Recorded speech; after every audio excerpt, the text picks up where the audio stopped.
Hi guys! Welcome to my vlog. Ang topic po natin ngayon ay about sa online lending app pa rin at ito ang Finbro. So, ire-review po natin kung worth it ba ang pag-loan sa Finbro. Bale, ito po yung makikita nyo po pag mag-register po kayo sa website. So, i-type nyo lamang po yung finbro.ph.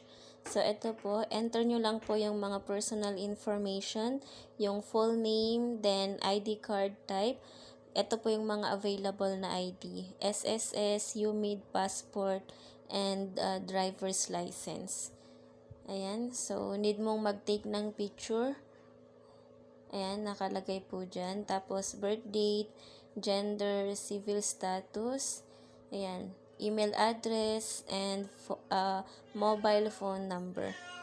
Tapos, ayan, pagka-enter nyo po yun ng phone number, click nyo lang yung get verification code, yung matatanggap nyo sa mobile number nyo. Then, mag-create ka ng password, and i-click mo lang po yung mga yan, then continue. Bale, after po nun, may mga ibang information pa na hihingin, gaya ng mga contact info ng relatives or colleague, and yung sa bank account kung saan i-disburse yung pera. So, since sa akin naka-register na ako, so mag-login lang po muna tayo. Okay, so pa-wait lamang po habang ini-enter ko yung login information ko. So, pwede dito yung phone number or email address na pinang-register nyo. And then, yung sa password. Ayan, so wait lang po at namali pa yung password. Okay, so pa-wait lamang po ng konti. Ayan. Bale, ito po.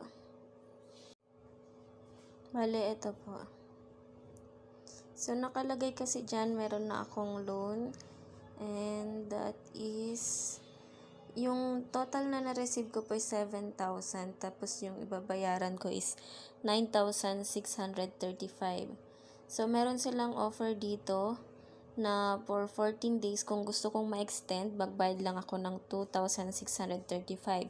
Pero pag binayaran ko yan, ma-extend lang po siya ng 14 days. Pero yung total na babayaran pa rin is ito, yung 9,635. So kung gusto ko naman 30 days, magbayad lang ako ng 3,348. So may extend lang po siya. Pero yung babayaran nyo pa rin after 30 days is 9,635. Yun po, parang interest lang po ito ng another extension for 14 days or 30 days. Pero yung total po talaga nito is 9,635 for 14 days. So, yun po yung pinaka-initial na loan term niya, 14 days for 7,000 po. 7,000 yung amount na sinend sa account. So, meaning po, yung amount na loan mo sa kanila is 7,000, wala po yung kaltas. 7,000 yung isend nila sa bank account mo. And then, yung balik mo after 14 days is yung 9,000 plus. Bale, kung titignan mo po, yung interest niya for 14 days talaga is 2,635. So, sobrang laki po nun. Kaya yung kung nakikita nyo dyan, meron ulit silang minimum payment na another 14 days.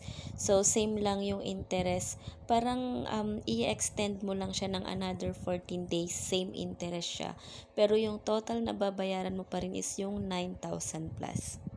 Bale, yun po guys, ang masasabi ko kay Finbro, sobrang laki po ng interest niya compared po sa ibang online lending app. So, kung i-compare po natin yan sa One Hand, so i-check nyo lang po yung video ko about sa One Hand online lending app. So, sobrang layo po ng difference sa interest. So, yun lang po. Hope na may natutunan kayo sa aking video. And thank you for watching. See you on my next videos.